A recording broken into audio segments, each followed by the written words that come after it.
पानी का रंग बदल रहा था। बावड़ी के अंदर आता हुआ सूर्य का प्रकाश धीरे धीरे कम हो रहा था। अंधेरे में बावड़ी की सीढ़ियां और लंबी नजर आ रही थी। अभी तक जहां खामोशी थी, बावड़ी में से घुंघरू की आवाज आने लगी। डरकर संजना ने इधर उधर देखा तो कोई नहीं था। उसने वहां से निकल जाना ही ठीक समझा। जैसे ही संजना ने बावड़ी से बाहर निकलने के लिए पैर बढ़ाया, बावड़ी से एक हाथ निकला और उसने उसके पैरों को पकड़ लिया। अपने पैरों को छुड़ाकर वो बावड़ी की सीढ़ियां चढ़ रही थी, मगर ये क्या, सीढ़ियां खत्म ही नहीं हो रही थी। डर के कारण उसके जोरों से चीख निकल गई। क्या हुआ संजना, क्यों चीख रही थी? वो बावड़ी मुझे पकड़ रही है, बचाओ मुझे, बचाओ। रंजन ने उसे जोरों से हिलाया और कहा, होश में आओ, तुम कहीं नहीं घर पर ही हो। अपनी आंखें खोली तो वह बावड़ी में नहीं बल्कि अपने घर पर अपने बिस्तर पर ही थी। रंजन, मैंने बहुत डरावना सपना देखा। मैं एक बावड़ी के अंदर से बाहर नहीं निकल पा रही थी। ना जाने क्यों तुम्हें पुराने कुएं बावड़ी किले से इतना प्यार है। जब देखो तब इनकी तलाश में घूमती रहती हो। पहले तो रात में ही बड़बड़ करती थी, अब दिन में भी शुरू हो गई। और उखाड़ो गड़े हुए मुर्दे। अगर तुम्हें मेरे प्रोफेशन से इतनी तकलीफ थी तो एक पुरातत्व विशेषज्ञ से शादी क्यों की? हमारा तो काम ही है गड़े मुर्दों को उखाड़ना। हाँ, तुम्हारा काम है, समझ में आता है, मगर हर जगह कहीं भी घूमने जाओ तुम उसी जगह खाल उधेड़ने बैठ जाती हो। घूमो फिरो, एंजॉय करो, मगर नहीं, तुम्हें तो वहाँ का इतिहास जानना होता है। और भी तो प्रोफेसर है इस फील्ड में, मगर तुम्हारी तरह अपने प्रोफेशन के लिए पागल नहीं है। इतिहास नहीं जानूंगी तो उस जगह के रहस्य को कैसे समझ पाऊंगी? तुम नहीं समझोगे। तुम तो इंसानों के डॉक्टर हो। जैसे तुम्हें इंसान के शरीर की चीर फाड़ करना जरूरी है, वैसे ही हमें पुरानी जगह की चीर फाड़ करनी होती है। मैं भी क्लिनिक जा रहा हूँ, तुम्हें कॉलेज छोड़ दूँ? अरे नहीं, मुझे भी 2 दिन के बाद सुजानगढ़ फोर्ट के किले की शापित बावड़ी के बारे में रिसर्च करने जाना है। वहाँ पर इन दिनों पानी की बहुत कमी है, मगर आसपास के लोग उस बावड़ी का पानी उपयोग में नहीं लेना चाहते हैं। मैं वहाँ जाकर थोड़ी सी रिसर्च करके लोगों के मन से बावड़ी के प्रति खौफ कम करना चाहती हूँ। यार, ये पुराने किले और सिक्के खजाने तक तो ठीक था तुम्हारा, मगर तुम शापित जगह पर भी जाना चाहती हो। मेरी मानो तो इस रिसर्च से दूर रहो। क्या पता सच में वो बावड़ी शापित हो। तुम पढ़े लिखे होकर इस तरह की बातें कर रहे हो तो फिर वो तो गांव के गवार हैं। उन लोगों को समझाना मेरे लिए कितनी टेढ़ी खीर हो जाएगा।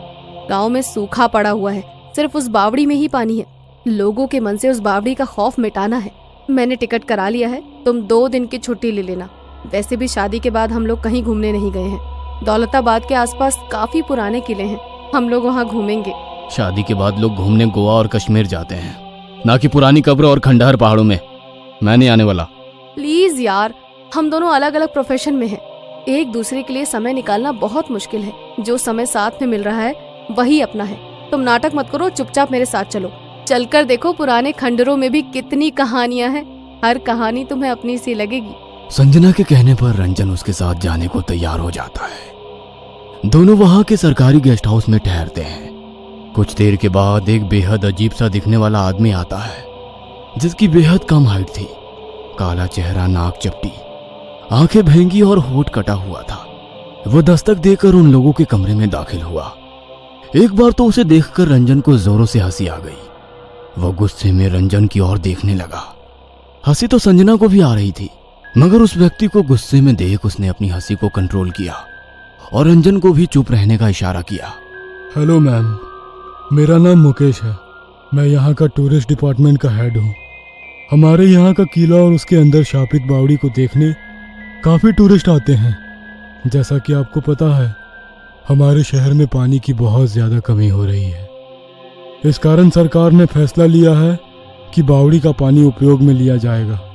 मगर मैं आपसे इतना ही कहूँगा, आप अपनी रिपोर्ट में लिख दीजिए उस बावड़ी का पानी उपयोग करने लायक नहीं है। संजना हैरानी से उसकी ओर देखने लगी और बोली, अभी मैंने उस बावड़ी का निरीक्षण ही नहीं किया है और आप चाहते हैं कि मैं अपनी गलत रिपोर्ट बनाकर सरकार को दूं? सॉरी, ये काम मुझसे नहीं होगा। मैं खुद जाकर उस बावड़ी की छानबीन करूंगी, उसके बाद ही किसी निर्णय पर पहुंचूंगी। जैसा आपको ठीक लगे। मैं तो आपको सलाह दूंगा कि आप उस बावड़ी से दूर रहें। कहते हुए मुकेश लगातार रंजन को घूर रहा था। आप बाहर हमारा वेट कीजिए, ब्रेकफास्ट करके हम लोग उस बावड़ी तक चलेंगे। संजना रंजन और मुकेश के ड्राइवर के साथ ओपन जिप्सी में उस बावड़ी तक पहुंचे। रास्ते में घना जंगल था। रंजन अपने कैमरे से फोटो निकाल रहा था। संजना, तुमने ये बात सही कही। जितना समय साथ में बिता लो इतना अच्छा होता है। तुम्हारे साथ आने पर कम से कम नेचुरल ब्यूटी के इतने करीब तो हूँ। दूर से ही वो किला नजर आने लगा था। किले के ऊपर कुछ चमगादड़ उड़ रहे थे। स्ट्रेंज, दिन के समय चमगादड़ उड़ रहे हैं। चमगादड़ तो रात में उड़ते हैं। यहाँ पर बहुत कुछ ऐसा है जो आपको हैरानी में डाल देगा। यहाँ पर आज तक कोई अकेला नहीं आया है, हमेशा लोग ग्रुप में ही आते हैं। ग्रुप में आने के बावजूद यहाँ पर कई सारी ऐसी गतिविधि महसूस की जाती है जो साधारण नहीं होती है। साधारण नहीं होती मतलब क्या खास बात होती है उनमें? मुकेश को रंजन के द्वारा यूं हर बार अपनी बात का काटना गुस्सा दिला रहा था। ये सारी बातें तो आपको वहाँ जाकर ही महसूस हो पाएंगी। आइए मैडम, मैं आपको किला घुमा देता हूँ, उसके बाद हम लोग बावड़ी के पास जाएंगे। मुकेश रंजन और संजना को किला घुमा रहा था। तभी एक दीवार के पास से घुंघरू की आवाज आने लगी, मानो कोई नृत्य कर रहा था। ये आवाज कैसी है? आवाज? कैसी आवाज? भूल जाइए कि आपने कभी कोई आवाज सुनी थी। मेरे साथ आगे चलिए। रंजन हैरानी से संजना की ओर देखता है। संजना भी हैरान थी क्योंकि उसने भी घुंघरू की आवाज सुनी थी। मुकेश के कहने पर दोनों आगे बढ़े तो बांसुरी की आवाज सुनाई देने लगी। आपको मेरी बातों का जवाब देना होगा। हम दोनों को आवाज सुनाई दे रही है। ऐसा तो नहीं है कि आपको आवाज नहीं आ रही है। ये महल पुरातत्व विभाग की संपत्ति है। यहाँ कोई अनैतिक रूप से रह रहा है तो उसके खिलाफ कार्यवाही की जाएगी। मुकेश तिरछी नजरों से संजना की ओर देखकर बोला, ये महल कुछ सालों पहले ही पुरातत्व विभाग की संपत्ति हुआ है। इस वक्त यहाँ पर वही लोग रह रहे हैं जिन्होंने इस महल का निर्माण कराया है, और आप कार्यवाही की बात कर रही हैं। कार्यवाही जिंदा इंसानों पर होती है, मरे हुए पर नहीं। व्हाट रबिश, क्या बकवास है? बकवास नहीं, हकीकत है। जो आपने अभी महसूस की यहाँ पर हर कोई उसे महसूस करता है। अभी हम जिस कमरे के पास से निकले वहां पर राजा को प्रसन्न करने के लिए दासियां नृत्य करती थी। अभी भी शायद वही नृत्य संगीत की महफिल सजी होगी। लोग कहते हैं कि यहाँ बावड़ी शापित है, मगर मैं कहता हूँ बावड़ी ही नहीं, पूरा महल ही शापित है। आइए, लंच का टाइम हो गया है, उसके बाद मैं आपको इस महल की कहानी सुनाऊंगा। लंच करने के बाद मुकेश ने एक पत्थर पर बैठकर कहानी सुनाना शुरू किया। रंजन उसकी वीडियो रिकॉर्ड कर रहा था। बहुत साल पहले यहाँ के राजा की कोई संतान नहीं थी। सभी लोग उनकी निसंतानता के कारण उन्हें ताने मारते थे। उन्होंने कई युद्ध जीते, मगर उनके दुश्मन हमेशा कहते कि तुम अभी कितने भी युद्ध जीत जाओ, मगर तुम्हारे मरने के बाद ये राज्य हमारा होगा, क्योंकि तुम्हारा कोई वंशज नहीं है। रानी को भी यह बात परेशान करती थी। एक बार रानी अपने महल में श्रृंगार कर रही थी, तभी रानी की दासी उससे दूर खड़ी आपस में बातें कर रही थी। बंजर जमीन खुद को कितना भी सजा ले, मगर उसमें से सोना नहीं उपज सकता।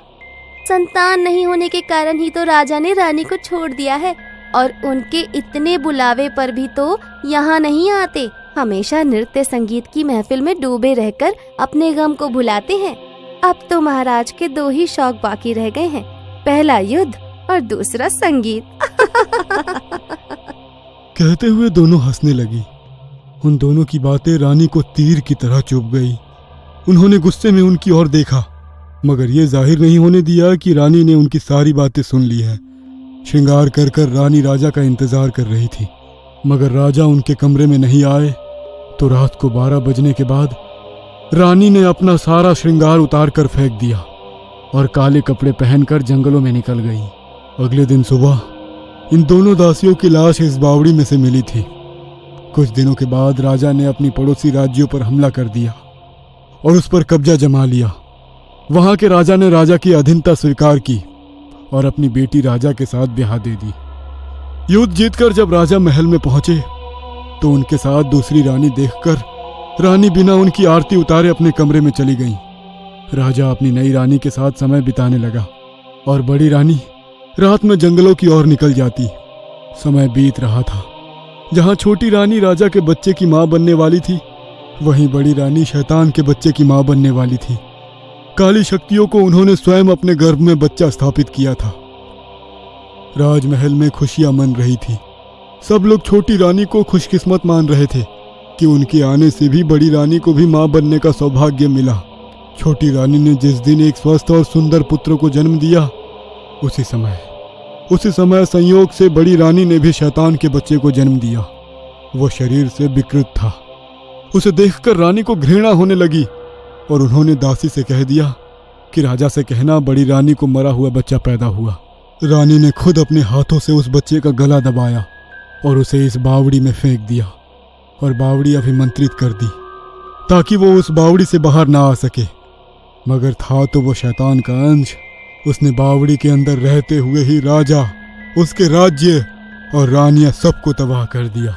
उसका जब जन्म हुआ था वो अमावस्या की रात थी। कहते हैं इस बावड़ी के अंदर आज भी वो जिंदा है और अमावस्या के दिन शाम के 5 बजे के बाद जो कोई भी इस महल में मौजूद रहता है उस बावड़ी का शिकार बन जाता है। मैं नहीं मानती ये सारी बातों को। आप माने या ना माने, यही सच है। और आपको ये जानकर हैरानी होगी कि आज अमावस्या है और शाम के 5 बजने वाले हैं। कहते हुए मुकेश जोरों से हंसने लगा। उसकी आंखें लाल हो गई और चेहरा एकदम सफेद। रंजन संजना का हाथ पकड़कर वहां से भागने लगा। वह गुस्से में मुकेश की ओर देखकर बोला, जब तुम्हें सारी सच्चाई पता थी तो हम लोगों को यहाँ लेकर क्यों आए? क्योंकि बावड़ी की प्यास बुझाना मेरा फर्ज है। कहते हुए मुकेश एक चमगादड़ में बदल गया। अगले दिन रंजन और संजना की लाश बावड़ी के ऊपर तैरते हुए मिली।